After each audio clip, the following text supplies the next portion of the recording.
ഈ രൂപത്തിൽ ലോകാടിസ്ഥാനത്തിൽ പ്രചരിപ്പിക്കപ്പെട്ട കള്ളക്കഥ ഇന്നത് ഏറ്റെടുത്ത് ഇത്തരം ആളുകൾ തലപ്പാവുധാരികൾ പ്രചരിപ്പിക്കാൻ തുടങ്ങി. ഇതിനിടക്ക് കഥ അറിയോ? ഈ തീവ്രവാദികളുമായി സന്ധി ഉണ്ടാക്കാൻ പോയതാരാ? ആരാണ്? വഹാബികൾ തീവ്രവാദികളാണ്, അവർ ഭീകരവാദികളാണ്, വഹാബിസം തീവ്രവാദമാണ് എന്ന് പറയുമ്പോ തന്നെ മറുഭാഗത്ത് ആ തീവ്രവാദികളുമായി സന്ധി ഉണ്ടാക്കുന്നു ആര്? കേട്ടോളൂ നിങ്ങൾ. ഹറമൈനിയുടെ ഇമാമ് ഷെയ്ഖ് സുദൈസ്, ഇമാമുൽ ഹറമൈൻ, നിങ്ങളൊക്കെ വാർത്ത വായിച്ചിട്ടുണ്ടാകും. ആ ഇമാമുമായിട്ടുള്ള കൂടിക്കാഴ്ച മസ്ജിദുൽ ഹറാമിന്റെ തൊട്ടടുത്ത് റിയാസത്തുൽ ആമ്മ ലി ശുഊനിൽ ഹറമൈനി ശരീഫൈൻ എന്ന ഓഫീസിൽ ആ മീറ്റിങ്ങിന് വേണ്ടി പോകുമ്പോൾ സ്വാഭാവികമായിട്ടും മനസ്സിൽ ശൈഖുന ആലോചിക്കുകയാണ്, എന്തായിരിക്കും കൂടിക്കാഴ്ചയിൽ അവര് ഇങ്ങോട്ട് ചോദിക്കുക. അത് ചിന്തിച്ചിട്ടാ പോണ് തീവ്രവാദി കടം പോവാ. അത് ഇന്റർനാഷണൽ തീവ്രവാദിയെ. കാരണം എന്താ? ഷെയ്ഖ് സുദൈസ് എന്ന് വെച്ചാൽ ഒറിജിനൽ വഹാബി. ഞങ്ങൾ മുഹമ്മദ് ബിൻ അബ്ദുൽ വഹാബിന്റെ വഴിത്താര സ്വീകരിക്കുന്നവരാണ് എന്ന് മസ്ജിദുൽ ഹറമിൽ നിന്ന് പ്രസംഗിക്കുന്ന, അത് ഹഖായ മാർഗമാണ് എന്ന് മസ്ജിദുൽ ഹറമിന്റെ ഉള്ളിൽ നിന്ന് പ്രസംഗിക്കുന്ന, വഹാബിയത്താണ് യഥാർത്ഥ വഴി എന്ന് ലോകത്തോട് വിളിച്ചു പറയുന്ന ആ ഷെയ്ഖ് സുദൈസിനെ കാണാൻ പോവാണ്. എവിടുന്ന്? കോഴിക്കോട്ട് നിന്ന്. ആര്? കമറ്. ചെന്നിട്ട് സംസാരിക്കുകയാണ്. ഈ ആഗോളാടിസ്ഥാനത്തിൽ ഗൂഢാലോചന നടത്താൻ മൂപ്പറിന് എല്ലായിടത്തേക്കും പറ്റും. പോണതിന് മുമ്പ് ആലോചിച്ചിട്ടേ പോളൂ. അവിടെ ചെല്ലുമ്പോൾ എന്തായിരിക്കും ചോദിക്കുക, എങ്ങനെയായിരിക്കും മറുപടി പറയേണ്ടത് ഉണ്ടോ?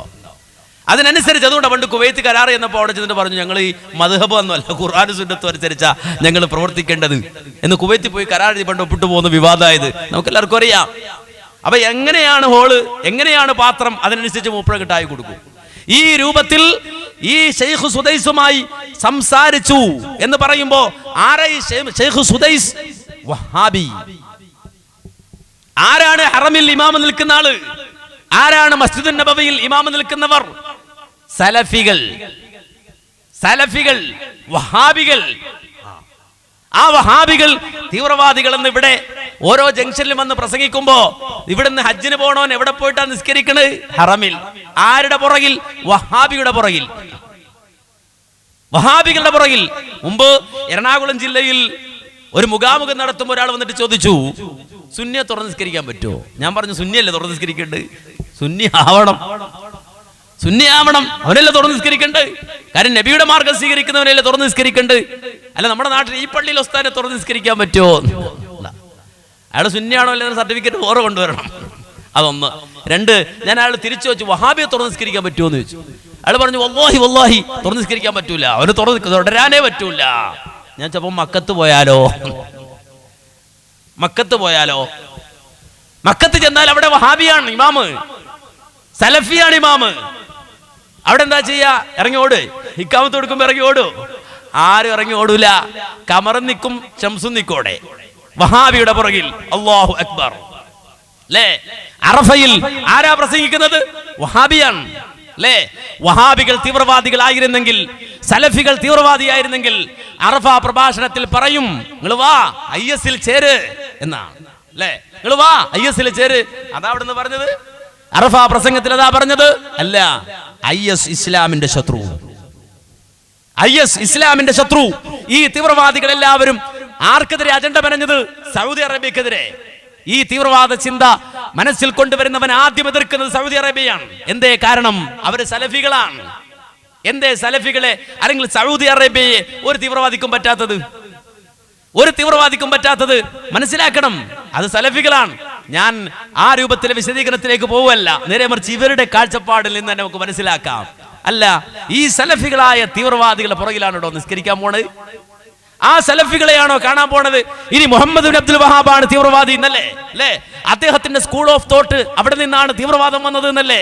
എന്നാൽ നമ്മുടെ തലപ്പാവുധാരികൾക്ക് വേണ്ടി പഠിച്ചോ? മറ്റവർക്ക് ഞാൻ പിന്നെ പറഞ്ഞുതരാ. അവർക്ക് വേണ്ടി പറയാണ്. നമ്മുടെ ഇവിടെ ഒരു കേന്ദ്രമുണ്ട്. എവിടെ? കോഴിക്കോട്. കോഴിക്കോട് ആ കേന്ദ്രത്തിന്റെ പേരെന്താണെന്നറിയോ? മർക്കസ്. മർക്കസ്, മർക്കസു സഖാഫത്തി സുന്നിയ. ആ പേരുമായിട്ടത് ബന്ധപ്പെടുമോ എന്നുള്ളത് വേറെ ചോദ്യമാണ്. തങ്കമ്മ, പൊന്നമ്മ എന്നൊക്കെ പറയുന്ന പോലെ. തങ്കമ്മ എന്ന് പറഞ്ഞാൽ തങ്കം കൊണ്ടുള്ള അമ്മ എന്നല്ലല്ലോ അതിന്റെ അർത്ഥം. അല്ലേ? പൊന്നമ്മ എന്ന് പറഞ്ഞാൽ പൊന്നാണെന്നല്ലല്ലോ. അതുപോലെ മർക്കസു സഖാഫത്തി സുന്നിയുടെ അർത്ഥവും ആ സ്ഥാപനം തമ്മിൽ ബന്ധമുണ്ട് എന്നുള്ളത് വേറെ ചർച്ചയാണ്. ഞാൻ അങ്ങോട്ട് പോവല്ല. നേരെ മറിച്ച് അതിന് ഒരാൾ തറക്കല്ലിട്ടു. അതിന് തറക്കല്ലിട്ട ആളാരാ? സയ്യിദ് അലവി അൽ മാലിക്കി. സയ്യിദ് അലവി അൽ മാലിക്കിയെ കൊണ്ടുവന്ന അതിന് തറക്കല്ലിടിക്കുന്നത്. ആ സയ്യിദ് അലവി അൽ മാലിക്കി പിന്നീടും ആ മർക്കസുമായി ബന്ധപ്പെട്ട് പ്രവർത്തിച്ച ആളാ, അവരുമായി ബന്ധപ്പെട്ട് പ്രവർത്തിച്ച ആളാ. ആ സയ്യിദ് അലവി അൽ മാലിക്കിക്ക് ഒരു കിതാബുണ്ട്, അദ്ദേഹത്തിന് ഒരുപാട് കിതാബുണ്ട്. ആ കിതാബുകളിൽ അദ്ദേഹം മുഹമ്മദ് ബിൻ അബ്ദുൽ വഹാബ് എന്ന് പറയുമ്പോ എന്താ പറയുന്നത്? അൽ ഇർഹാബീന. മുഹമ്മദ് ബിൻ അബ്ദുൽ വഹാബ് അൽ ഇർഹാബി, തീവ്രവാദിയായ മുഹമ്മദ് ബിൻ അബ്ദുൽ വഹാബ് എന്ന അല്ല. നേരെ മറിച്ച് മുഹമ്മദ് ബിൻ അബ്ദുൽ വഹാബിന്റെ പേര് കേൾക്കുമ്പോ സയ്യിദ് അലവി അൽ മാലിക്കി പറയാണ് റഹിമഹുല്ലാഹ്, മുഹമ്മദ് ബിൻ അബ്ദുൽ വഹാബ് റഹിമഹുല്ലാഹ്, അശ്ശൈഖ് അൽ ഫാദിൽ മുഹമ്മദ് ബിൻ അബ്ദുൽ വഹാബ് റഹിമഹുല്ലാഹ്, ഷെയ്ഖുൽ ഇസ്ലാം ഇബ്നു തൈമിയ്യ റഹിമഹുല്ലാഹ്, അതുപോലെ ഷെയ്ഖുൽ ഇസ്ലാം ഇബ്നു ഖയ്യിം റഹിമഹുല്ലാഹ്. നിങ്ങൾ മനസ്സിലാക്കണം, ആരാ പറയുന്നത്?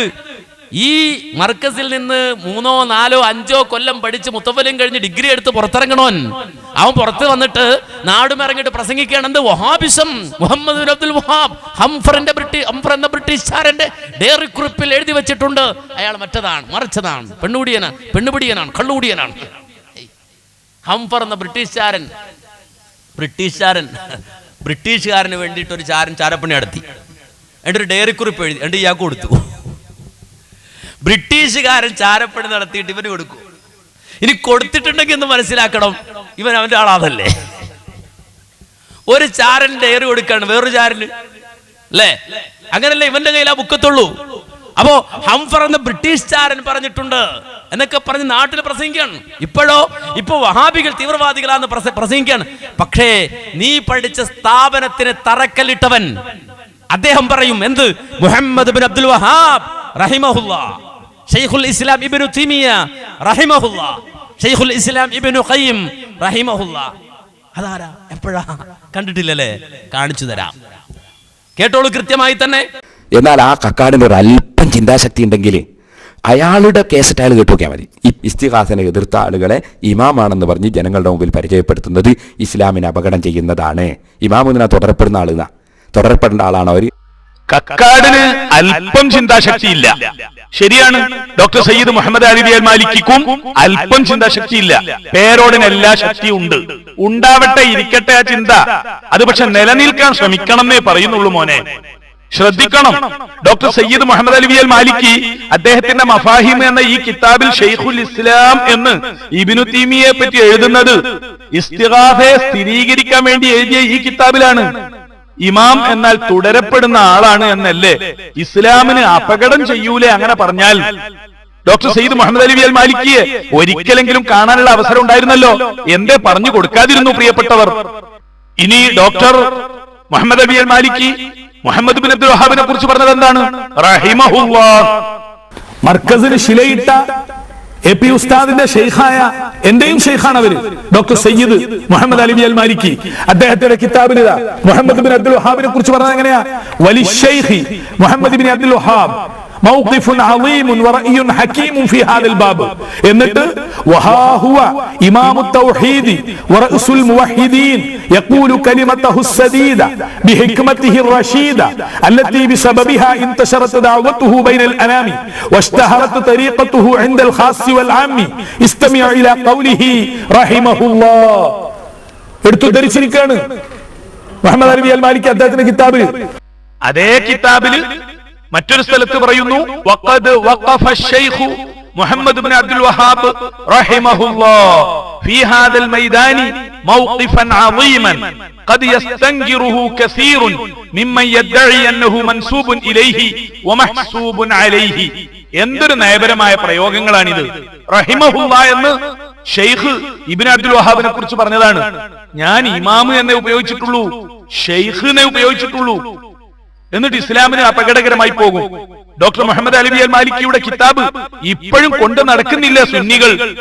അതുപോലെ ഇബ്നുൽ ഖയ്യിമിനെ കുറിച്ചും വളരെ ബഹുമാനത്തോടുകൂടി. അപ്പൊ അവരെ കുറിച്ച് ഞാനും അങ്ങനെ പറഞ്ഞിട്ടുണ്ട് എങ്കിൽ ഞാൻ റളിയല്ലാഹു അൻഹു എന്ന് പറഞ്ഞിട്ടുണ്ട് എന്നൊന്നും പേരോട് പറയാത്തത് വലിയ ഭാഗ്യമായി പോയി. കാരണം ഞാൻ പറഞ്ഞിട്ടില്ല. وقد نقل الإمام العلامة شيخ الإسلام ابن القيم خصوصية عجيبة غريبة. അപ്പൊ അൽ ഇമാം എന്ന് പറഞ്ഞാൽ തുടരപ്പെടുന്ന ആള് എന്നാണ്. പേരോട് പറയാണ് എന്നെ കളിയാക്കാൻ, അങ്ങനെ അങ്ങോട്ട് പറയലാണോ? ഇത് അലവി മാലിക്കിന്റെ കിതാബാ, മുഹമ്മദ് അലവി അൽ മാലിക്കിന്റെ. തറക്കല്ലിളക്കി വിട്, എന്നിട്ട് പറയാ എന്നെ നന്നാക്കാൻ.